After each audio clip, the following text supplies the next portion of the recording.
Bismillahirrahmanirrahim. Assalamualaikum warahmatullahi wabarakatuh. Salam guru penggerak. Tergerak, bergerak, menggerakkan. Salam dan bahagia.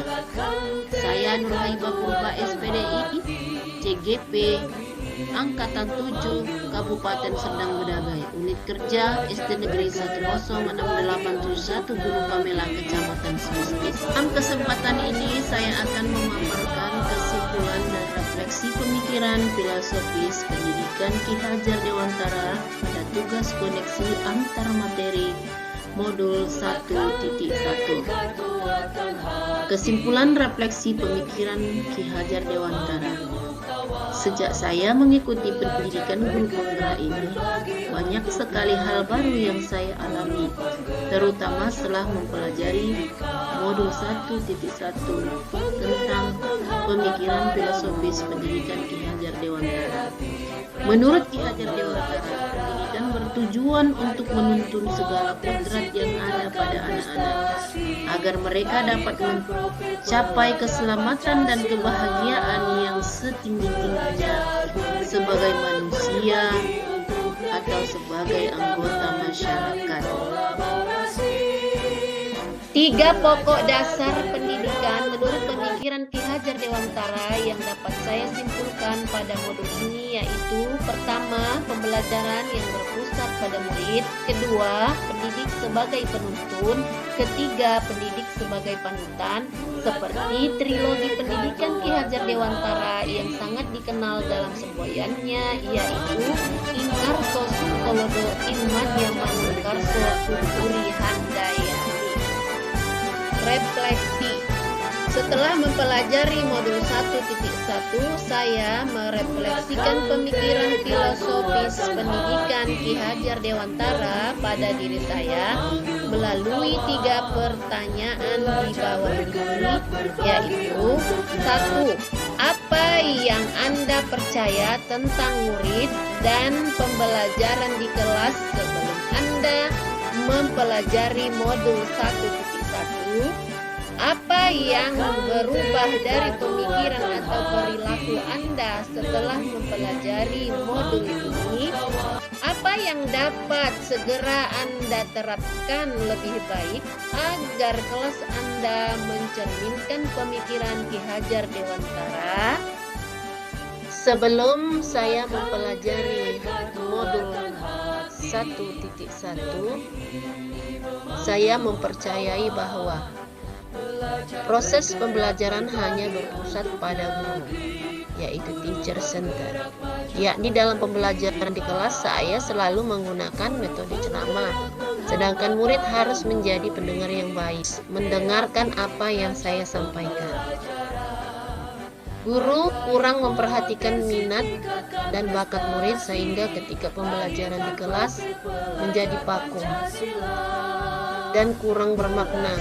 Bahkan ada beberapa murid saya hanya duduk diam dan tidak melakukan pembelajaran 2 arah. Kemudian pembelajaran hanya memikirkan KKM murid saja, yang ditekankan untuk tuntas dalam pencapaian kognitif saja, tanpa memperhatikan karakteristik murid, sehingga bagi saya murid yang mencapai KKM atau nilai yang tinggi di dalam kognitifnya adalah murid yang pintar dan murid yang berhati. Murid dituntut harus patuh, duduk diam, dengar, fokus perhatian pada guru. Jika ada murid yang ribut, maka termasuk murid yang nakal. Yang berubah dari segi pemikiran saya adalah bahwa pembelajaran hendaknya berpusat pada murid atau student center, bukan berpusat pada guru, teacher center. Karena sistem pendidikan yang berpusat pada murid adalah memberikan pembelajaran yang membangun murid tanpa harus mengandalkan pengajaran dari guru. Hal ini dimaknai bahwasanya murid diberikan kebebasan dalam menjalankan tugas yang diberikan oleh guru sesuai bakat dan minat murid masing-masing. Dalam pembelajaran hendaknya menggunakan model pembelajaran yang bervariasi agar tidak monoton sehingga membuat murid jadi gampang jenuh dan bosan dalam mengikuti tugas, hendaknya mengutamakan akhlak budi pekerti, bukan hanya mengutamakan kognitif bagi murid saja. Kemudian dalam pembelajaran, guru bukanlah satu-satunya sumber belajar bagi murid. Murid dapat memenuhi kebutuhan pembelajarannya dalam memperoleh pendidikan dan pengajaran baik di sekolah maupun baik di dalam kelas.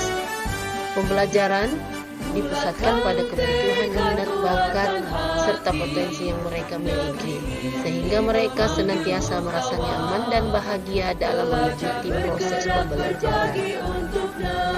Dari segi perilaku saya, yang berubah adalah memberikan kebebasan kepada murid untuk menentukan minat, bakat, serta potensinya dalam menyelesaikan tugas-tugas yang saya berikan. Menciptakan suasana pembelajaran yang menyenangkan serta memberikan metode pembelajaran yang beragam pada murid sehingga menjadikan suasana pembelajaran yang menyenangkan dan bermakna di dalam kelas. Menjadikan diri sebagai panutan dan contoh teladan bagi murid saya untuk menguatkan nilai-nilai karakter yang baik serta berbudi pekerti agar murid mencapai keselarasan hidup antara cipta, rasa, karsa, dan karya.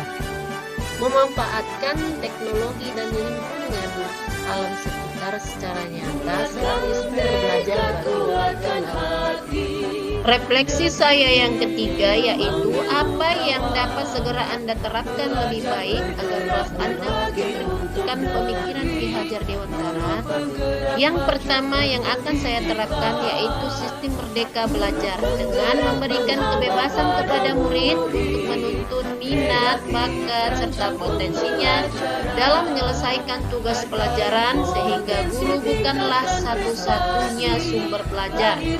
Merancang model pembelajaran yang interaktif dan variatif dengan memanfaatkan teknologi yang ada dan alam sekitar berdasarkan karakteristik murid serta mengaitkan materi dengan kehidupan nyata dan pembelajaran yang berbasis permainan sehingga tercipta suasana pembelajaran di dalam kelas yang lebih bermakna dan menyenangkan. Menerapkan sistem AMOM yaitu menuntun murid sesuai dengan potensi, bakat, minat, serta kebutuhan murid sesuai melalui bimbingan, literasi, dan kegiatan ekstrakurikuler seperti kegiatan sholat duha, sahara, rabana. Melatih murid untuk memiliki kesadaran diri yang utuh, menjadi dirinya sendiri, dan kemerdekaan orang lain melalui kegiatan pembiasaan karakter, keteladanan, tuntunan, pengajaran, serta pengalaman yang nyata dalam menumbuhkan karakter yang baik pada murid. Demikianlah pemaparan, kesimpulan, dan refleksi pemikiran filosofis pendidikan Ki Hajar Dewantara pada tugas koneksi antar materi modul 1.1. Salam guru penggerak. Tergerak, bergerak, menggerakkan. Salam dan bahagia. Terima kasih. Assalamualaikum warahmatullahi wabarakatuh.